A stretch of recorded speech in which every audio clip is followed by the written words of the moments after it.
We have two franchises whose stadium situation is insane. It could be as many as three pretty soon. And let's try to figure out what's going to happen.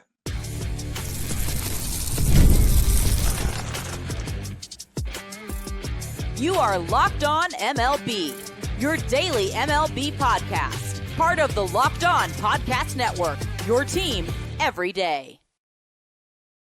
Hello, baseball fans. Welcome to Locked On MLB, part of the Locked On Podcast Network, where it's your team every day. This is the daily podcast. We talk about all of Major League Baseball. I'm your host, Paul Francis Sullivan.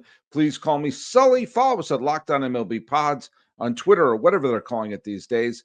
And on Instagram, I'm your pal Sully. I'm at Sully Baseball Podcast on Instagram. But the best way to get a hold of me is right here on the YouTubes. And if you leave a message on any of the social media, hey, the best way you can get on the show is leave that hashtag every Sully because it helps us find your responses. Today's episode is brought to you by Gametime. Download the Gametime app, create an account, and use code LOCKEDONMLB for $20 off of your first purchase. All right, I'm recording this. It's June.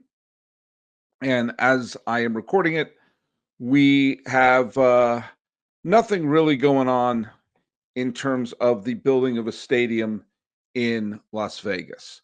Maybe there has been some progress since I recorded this show. Truth be told, I'm in the middle of traveling right now, so I'm recording this a couple of days in advance, but it's still June, early June, and I'm dropping this episode in early June. And call me, I don't know, cynical, but the goalposts have been moving. But don't worry about goalposts. We've already there's already a football stadium built in Las Vegas. But the goalposts have been moving constantly over the last bunch of months regarding the building of the stadium in Las Vegas for the A's. The groundbreaking will be in February. What do you mean February? We obviously met in March. The groundbreaking will be in April. I don't know why you think that's been moved because it's going to be in June. Well, we're a week or so into June right now. And there's no stadium going on right now. And the A's are in a bit of a bind in what's happening in Sacramento. Obviously, there's a situation in Tampa, which for the first time in their history, the Rays are playing in Tampa. They're playing in Steinbrenner Field.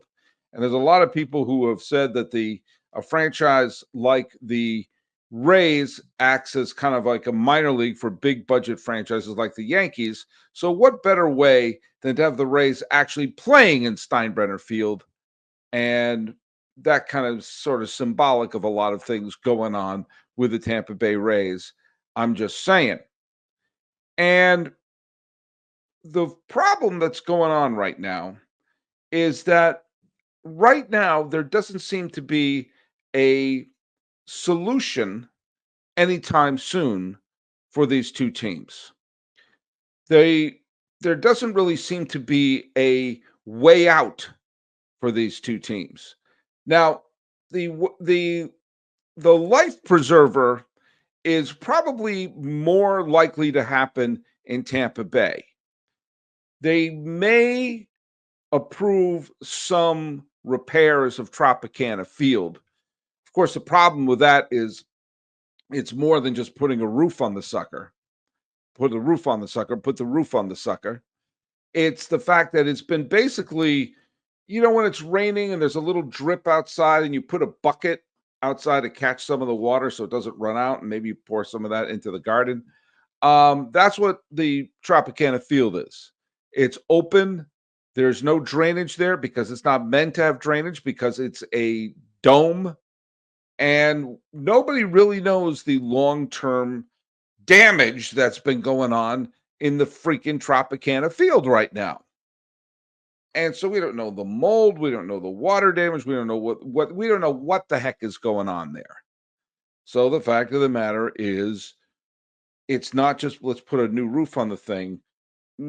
We don't know if it's a health hazard being in there. And it's tough to say, well, we're just going to vacuum out the water. So it's a big place to vacuum out the water. But that's the positive team in terms of a way out, because at least there could be a way out there. And there's a potential suitor in Orlando in case no one wants to work with Mr. Sternberg anymore. Now, the A's, of course, as we've mentioned ad nauseum. And by the way, I should put a trigger warning that I am going to talk about this, the fact that we're going to talk a little bit about the stadiums, because, some people think I may talk about it too much. This is just, you're going to have to deal with it. I'm posting this one on the weekend. But yeah, we have Mr. Sternberg, who nobody wants to work with anymore, and they have a stadium that's a bucket and no roof on it. That's the positive of the two teams that are currently playing in a minor league ballpark. As for the A's and Fisher, they're playing in Sacramento.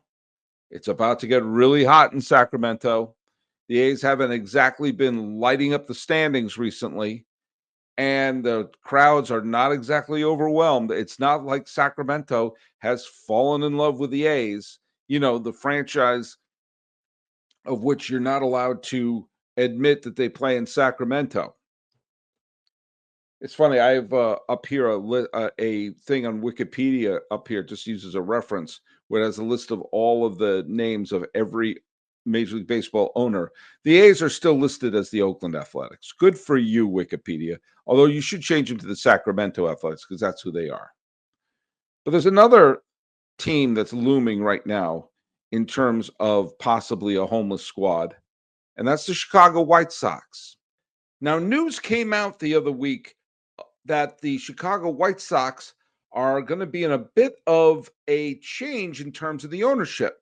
Jerry Reinsdorf has owned the team since the early 1980s, and they won a World Series under his watch, and they didn't win much after that.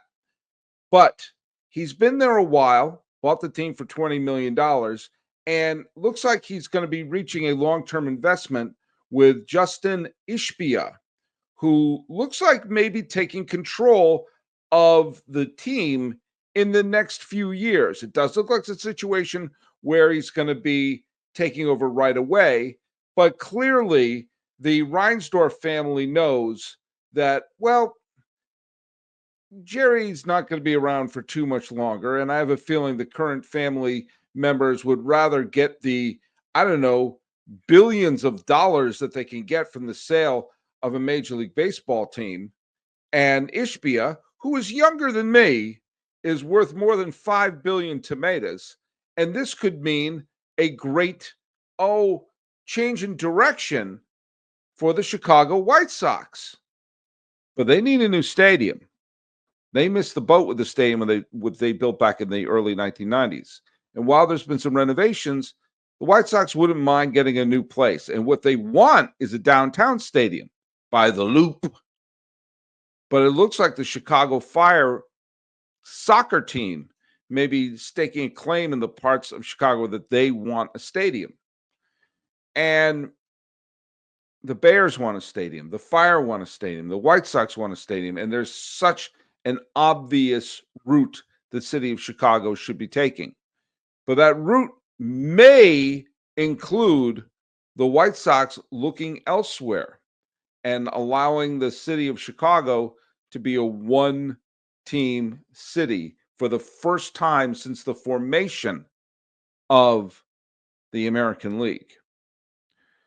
So what's going to happen here? Well, I'll tell you what the city of Chicago and the White Sox should be doing. And I'll tell you what the Rays may be thinking.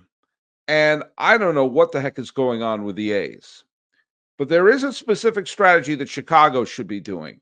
When we come back, we're going to talk about that. And it's something I've brought up before, but it's becoming clearer and clearer. It's really the only route to go. Hey, let's hear from our friends at Wonderful Pistachios. If you're looking for a snack that's both delicious and nutritious, crack into a good source of protein with Wonderful Pistachios. Wonderful Pistachios is one of the highest protein nuts. Each 1 ounce serving has 6 grams of protein, giving you over 10% of your daily value. Plus, they're packed with fiber and better for you unsaturated fats to help keep you feel fuller longer. I love the roasted, lightly salted, out of the shell. It's the perfect grab and go snack for when I'm teaching or I'm doing my podcast or if I'm running all over creation. And I like to have them out of the shells. I don't want to deal with the shells, but some of you like the shells. Some of you like the process of taking them out of the shells. And do you what? I don't judge. The fact that Wonderful Pistachios is a complete protein, it's got all 9 essential amino acids. And I love the no shells. You may like the shells, but the satisfaction of having it is fantastic. Whether you're going to a class, go to a meeting, in the car, listen to the podcast, Wonderful Pistachios are the snack that works as hard as you do. So get snacking and get cracking with a snack that packs a protein punch. Visit wonderfulpistachios.com to learn more. Today's episode is brought to you by Gametime. Download the Gametime app, create an account, and use. Today's episode is brought to you by Gametime. Download the Gametime app, create an account, and use code LOCKEDONMLB for $20 off your first purchase.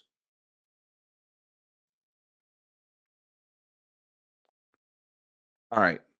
You have 3 sporting teams in Chicago. Now, the Cubs are not going to move from Wrigley Field, so we're not talking about them. The Bulls and the Blackhawks, they're taken care of. You have the football team, the Bears, the second baseball team, the White Sox, and apparently a soccer team called the Fire.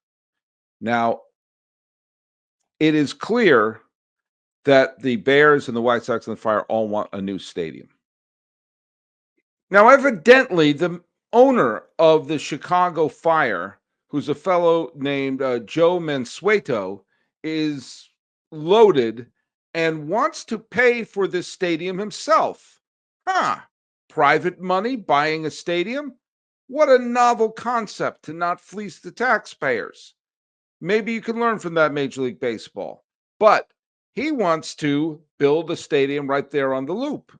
And good for him.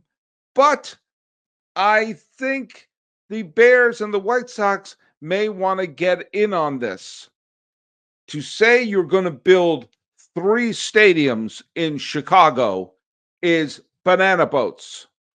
The White Sox, the Bears, and the Fire need to all work together and say, hey, can we find some architect? I've made this point before, but it's never been clearer right now. And if they don't do this, the White Sox stay in Chicago is really in danger. Find a great architect or great architect firm to say, we are going to create something new, something mind-blowing, something. We're going to create a stadium that can be the home to the Fire, to the Bears, and to the White Sox. Yes, the same damn stadium. And we're going to make it a unique experience. It's going to be visually dynamic. It is not going to be an old style traditional stadium. If you want that, we got that in Wrigley Field. But we're not going to do the sort of the boring shopping mall that the White Sox stadium is. It's not going to be the crumbling palace that is Soldier Field. It's going to be new. It's going to be mind-boggling. It's going to be a great experience for baseball, soccer, and football. Do you know how you design that? I have no clue. I have 2 master's degrees, but none of them are in architecture. But find someone who can come up with a design that if, as a baseball field, it's great. As a football field, it's great. As a soccer field, there you go.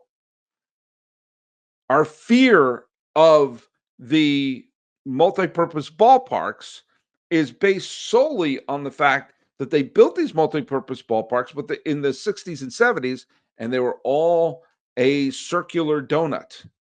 And teams found, the romance you can get from Camden Yards, from what's it called now? Oracle Park in San Francisco, Petco Park, all these great ballparks that have this old-timey feeling. Oh, yeah, we love that instead of a cookie-cutter park. That's fine. That's nice. That's cute. That's also several decades old. And there could be a new experience that you can have with one of these. And multi-purpose parks make sense. I have said that over and over again. Just because the design in the 70s was boring, come up with a new one. Come up with something. You see these amazing stadiums they're building whenever there's a World Cup or an Olympics. Have that in Chicago. have that be a destination place so you can go there and say, wow, this incredible new stadium. That's what was saying. The A's should have designed in Oakland and put it in the parking lot of the Oakland Coliseum, but they blew that because Fisher is an idiot and a Nepo baby and has not accomplished anything. But you need to do that because there's not the money for 3 stadiums. There's not the room in Chicago for 3 stadiums. And I'll say it here and I'll say it loud. I'll say it proud. I do not want the White Sox to move. I don't.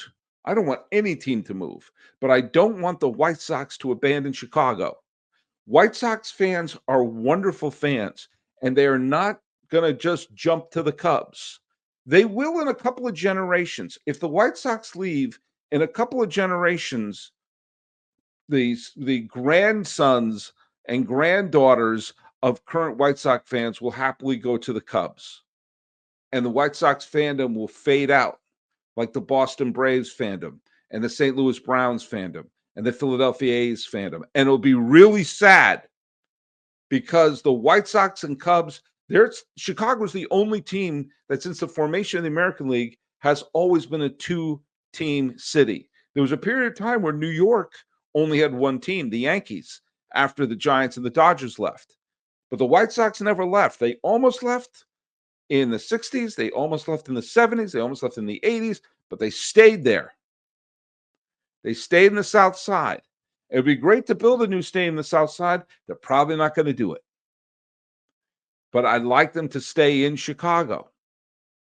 And the way you do that is with a multi-purpose park and create a new energy and a new destination stadium that's different from what you see with Wrigley Field. That's a destination, but then there's this new great modern, call it whatever you want. Call it the John Belushi Center. I don't know. We're all spitballing here. The Jimmy Pardo Center. I don't know what you're going to call it. But if you don't do that, there's a real danger the White Sox are going to move. There's a real danger that you're going to spoil all this for the soccer team. Obviously, the Bears aren't going anywhere, but the Bears need a new ballpark or need a new stadium or whatever. The Bears are probably going to get priority over the White Sox. If you want the White Sox to stay, figure out a way to do a multi-purpose ballpark and have it be something that every person can love. And it's fascinating. It can't be that difficult because there are cities out there that are looming. Baseball's been wanting to do an expansion for a while. Baseball is ripe for an expansion. This is the longest we've gone without an expansion since the first expansion. The first expansion was 1961 with the Angels and the Washington Senators, who replaced the original Washington Senators, who became the Minnesota Twins. Trust me, it makes sense. And then the next year, the National League expanded into Houston and a National League team, which were the Mets. But between then and now, this is the longest we've gone without an expansion. The last expansion was in 1998, the formation of the Rays and the Diamondbacks.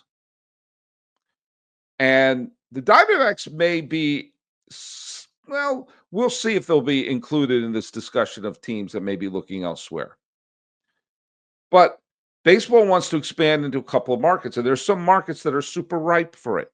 I've mentioned Nashville. Nashville is the most obvious place to put a team. That's why I said that the Reliance is the stadium where the Titans are playing now, which they're going to knock down.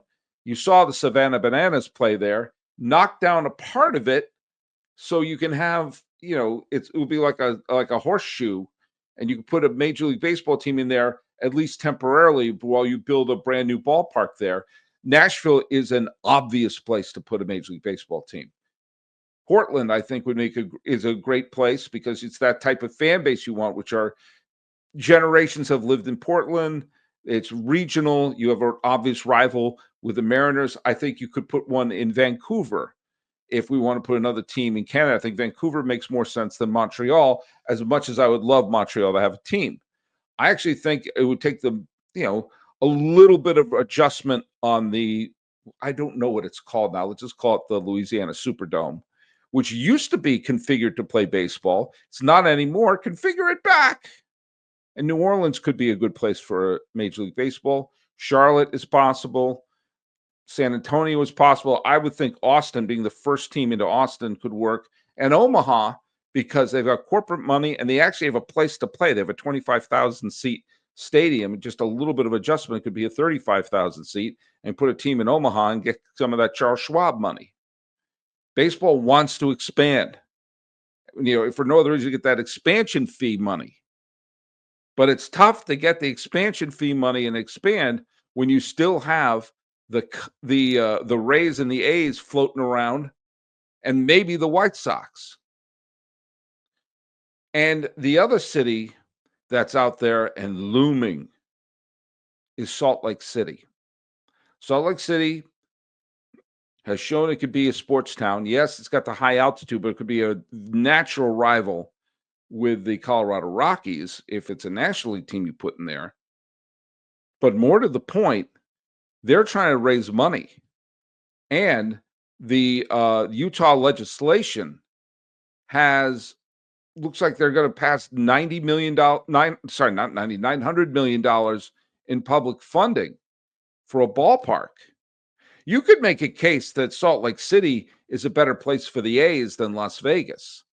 You could make a case that a lot of places are better for the A's than Las Vegas. But with that amount of money floating around and a big time,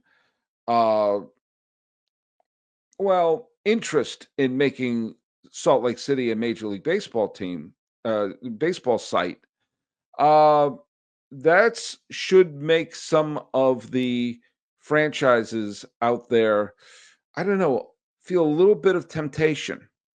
Now, when we come back, I want to make my bold predictions, because I've talked about a lot of this before. But what do I think is going to happen? I'm going to timestamp this episode and say this is what I predict will happen. And when we finally see the dust settle, we'll see how right or wrong I really was.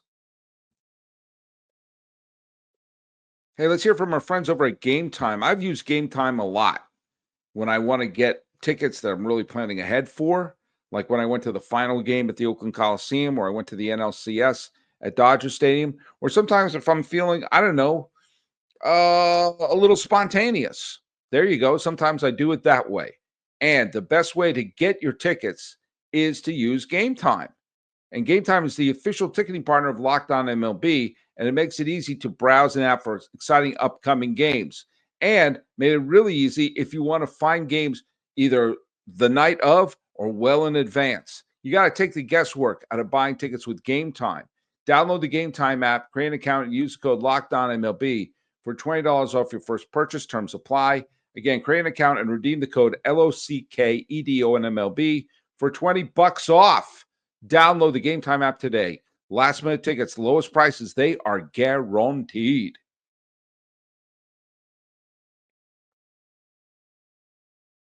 All right. What is going to happen to the three teams? The A's, the Rays, and the White Sox. I have to make this put this, for the lack of a better term, this disclaimer at the beginning of this segment here. I do not want any team to move. Can't make that any clearer.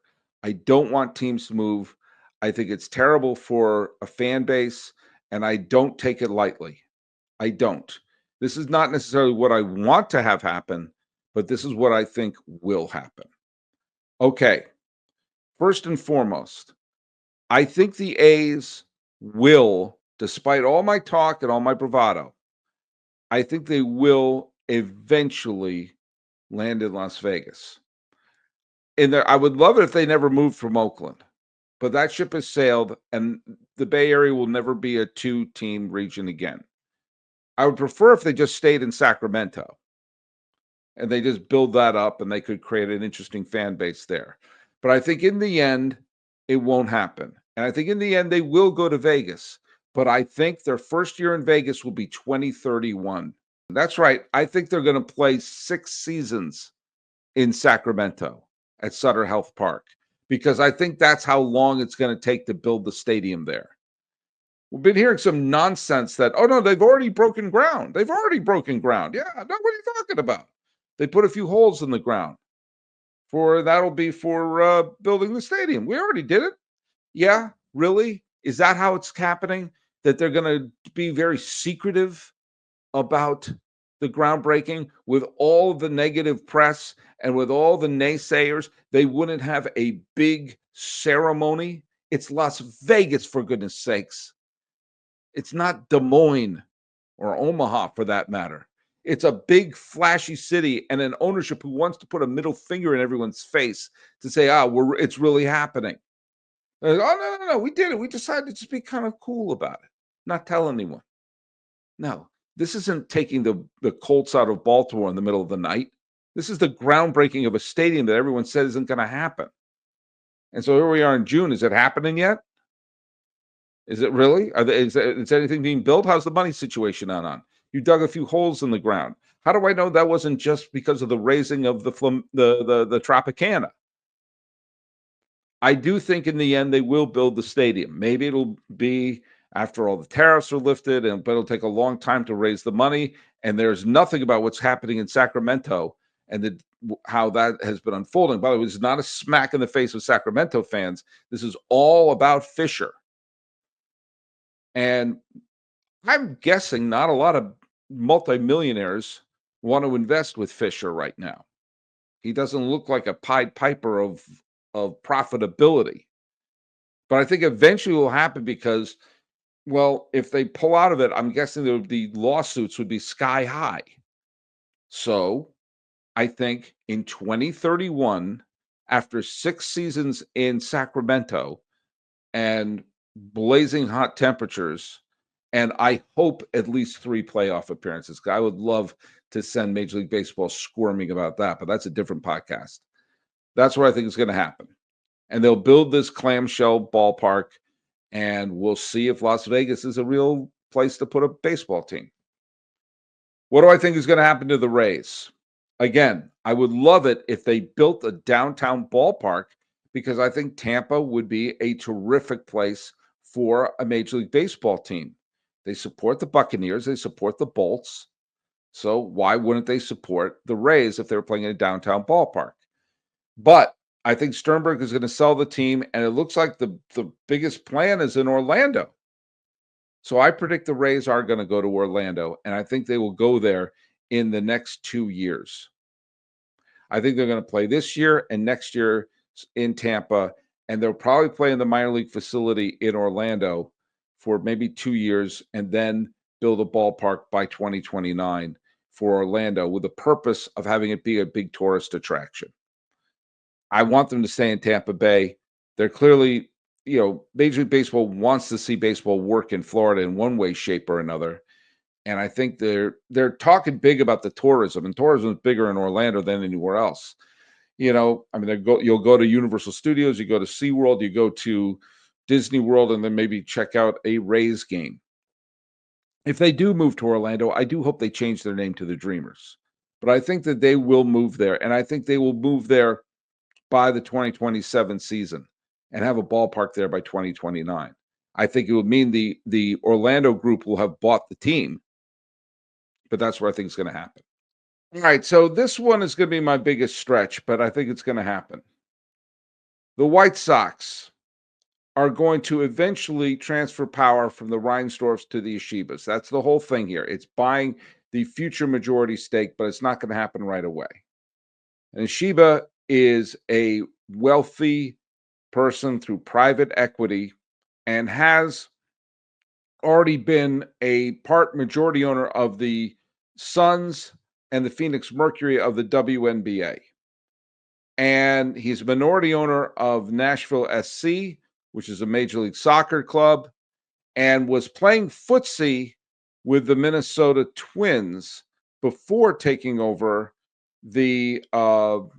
before making this big investment in the White Sox. Now, here is where I think the White Sox are in trouble.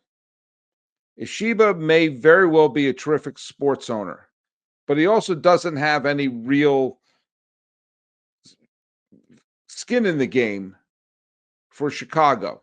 Notice he was a sports owner in Phoenix, wanted to be a sports owner in Minnesota.